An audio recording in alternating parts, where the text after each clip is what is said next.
Kita belajar lagi mengenai karakter Tuhan Yesus. Karakter Tuhan Yesus.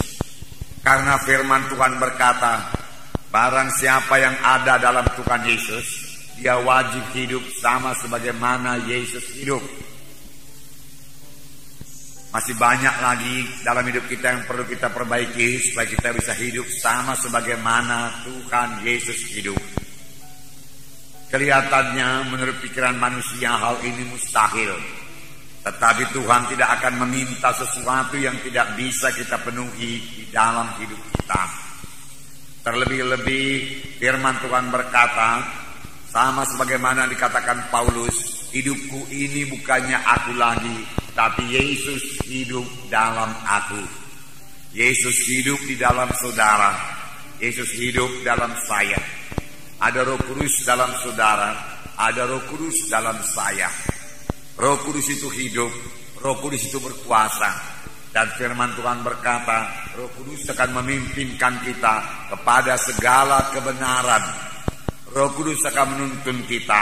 Roh Kudus akan menyanggupkan saudara untuk menolak semua dosa.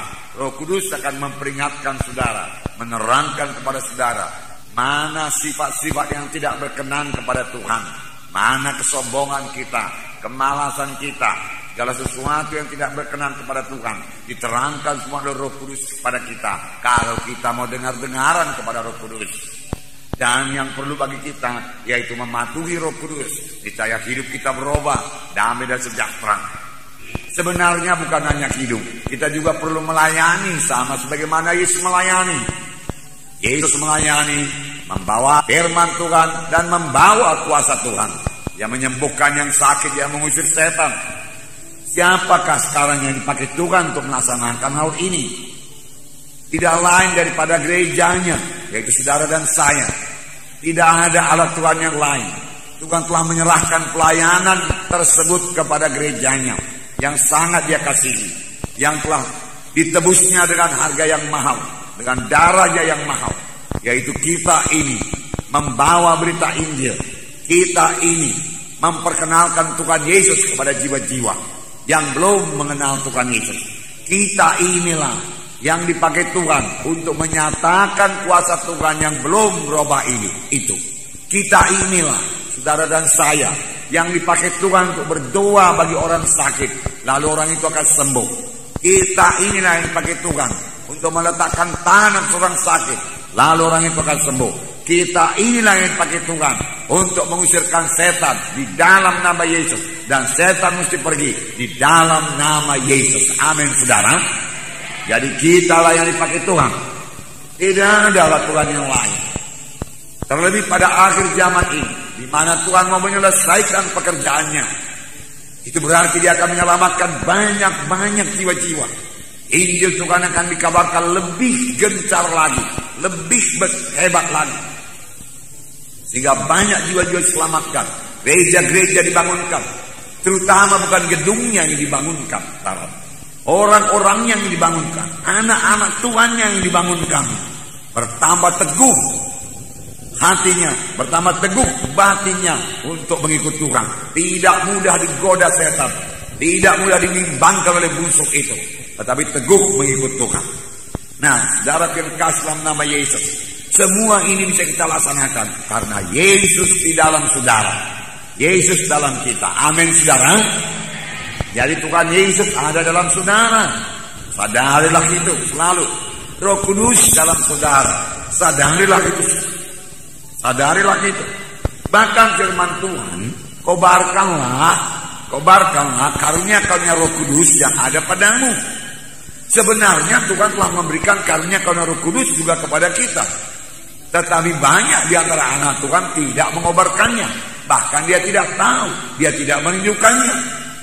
Oleh sebab itu, setiap anak-anak Tuhan harus tetap dalam persekutuan yang indah dengan Tuhan. Amin, saudara.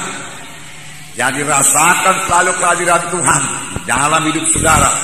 Bersekutu dengannya, dengarkan suaranya. Tuhan itu Tuhan yang bersungguh-sungguh. Oleh sebab itu, kalau memang Tuhan dalam kita, semuanya kita kerjakan dengan sungguh-sungguh. Kita melayani dengan bersungguh-sungguh. kita berdoa dengan bersungguh-sungguh, kita mengasihi dengan bersungguh-sungguh, kita mengampuni dengan bersungguh-sungguh. Amin, saudara. Hanya kehendak daging saja saudara yang menahan kita untuk bersungguh-sungguh. Nah, Tuhan Yesus bersungguh-sungguh dalam melaksanakan kehendak Bapanya.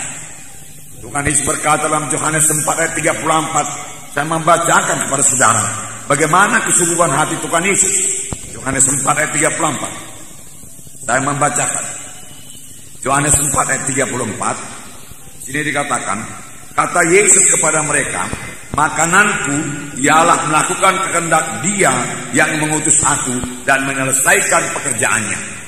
Sini dikatakan, makananku ialah melakukan kehendak Dia yang mengutus aku dan menyelesaikan pekerjaannya. Murid-murid membawa makanan kepada Tuhan Yesus. Tapi Tuhan Yesus perlu mengerjakan pekerjaan Tuhan. Dia kerjakan lebih dahulu pekerjaan Tuhan. Sehingga dia berkata, makananku yaitu mengerjakan pekerjaan Bapakku yang mengutus aku. Dia sangat sungguh-sungguh bekerja. Bahkan sampai jauh-jauh malam dia mendoakan orang yang sakit, dia menyembuhkan yang sakit. Sampai ibunya dan saudara-saudara yang berkata, dia sudah tidak waras lagi. Karena giatnya bekerja, karena sungguh-sungguh hatinya bekerja. Tuhan minta kita juga bekerja dengan sungguh-sungguh.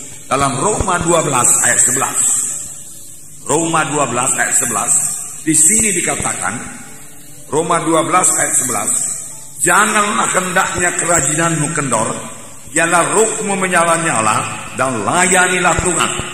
Janganlah hendaknya kerajinanmu kendor, ialah rohmu menyala-nyala, layanilah Tuhan. Di dalam hati kita ini ada semangat yang menyala-nyala untuk melayani Tuhan. Tanpa semangat yang menyala-nyala, dengan mudah kita akan menyerah dalam pekerjaan Tuhan ini. Karena pada waktu kita mulai melayani Tuhan, di situ setan mulai menaruh semua halangan-halangan supaya kita mundur daripada pelayanan. Sebenarnya kalau kita bertekun dan mohon kuasa Tuhan dan bersandar kepada Tuhan, kita pasti sanggup mengatasi semua halangan-halangan yang ditaruh setan, hingga kita menang dalam pelayanan dan sampai kepada maksud Tuhan. Dan itu adalah hal yang paling indah dalam hidup ini, sampai kepada kehendak dan maksud Tuhan.